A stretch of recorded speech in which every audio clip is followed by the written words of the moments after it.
It is Saturday. There's today and tomorrow left for the season.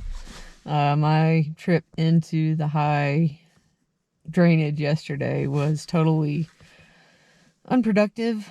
I did manage to see on the way out, I went to one more spot in that BLM area down lower that backs up to a ranch.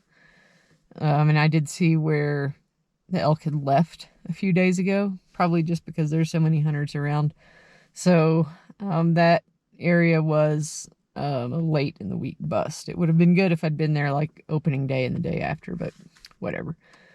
So I'm back at the same trailhead where I started the week because it's basically the only place where I've had any possible contact-ish with elk.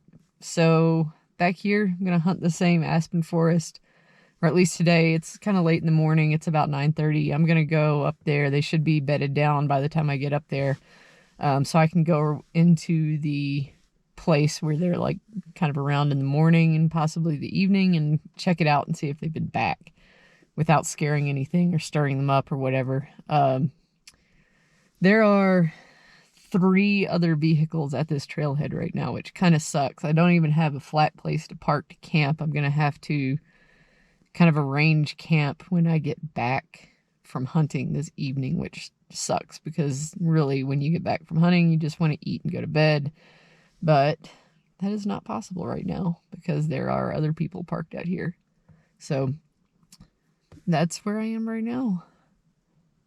I'll update as anything good happens or doesn't happen. It's been good. Like, I wasn't really planning to spend nights at home like I have this week. It's been good, though, because I can tell I'm tired enough. I've been putting in so many miles. If I don't get an elk, it's not for lack of trying at all. Like, I've been hunting my ass off. Literally, like, my ass has gotten smaller this week. It's been good. I can tell I'm getting so tired. Last year I had a string of days where I just had migraines every day for almost a month, and it was from just overexerting myself and not getting enough sleep. And I can tell I'm at that point now where if I wasn't taking those extra steps to get enough calories, enough sleep, I've taken a couple of mornings off where I haven't been awake at 4 a.m. to get out and hike for an hour and a half in the dark. I'd probably be getting migraines by now. So, while I have missed a couple of early mornings, I think the trade-off has really been worth it because I'm staying, even though I am I'd say like 98% exhausted because I got to use the last 2% today and tomorrow. I'm dealing with it okay. So there's that. Yeah, I'm gonna get at it.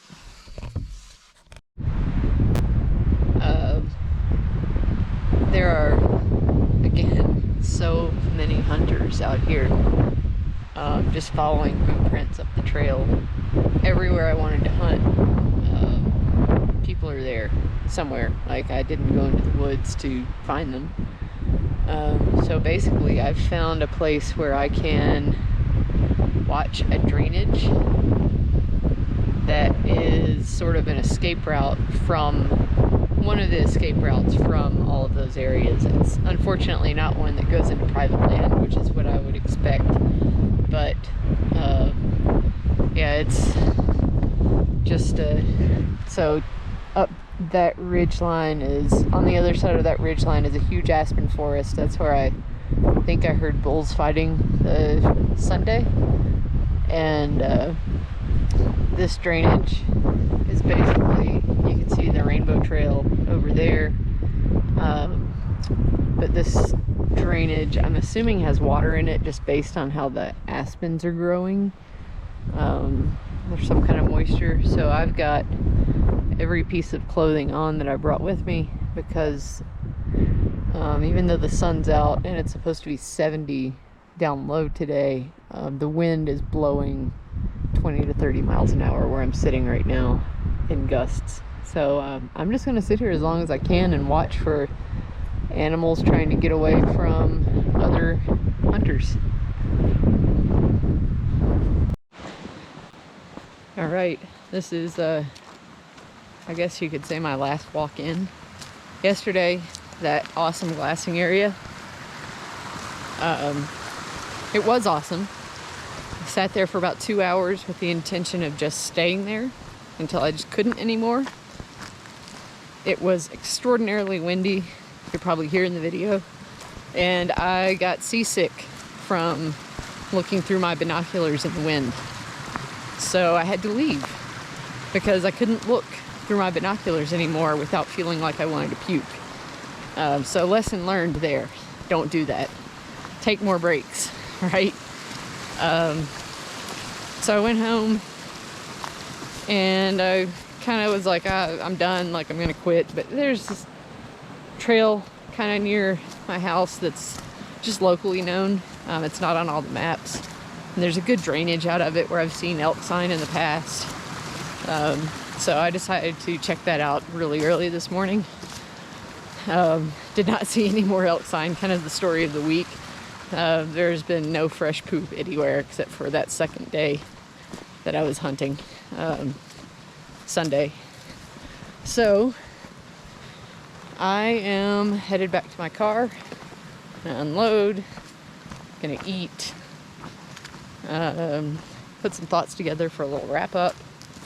Main lesson of the week: don't rifle hunt over the counter if you can help it. My other 2 hunts that I've done, one successful, one not successful, have been in limited draw, a limited draw unit, and you know, like you just about know the hunters that are around you, you could just about know by name. It's not the free-for-all like it is here in the over-the-counter.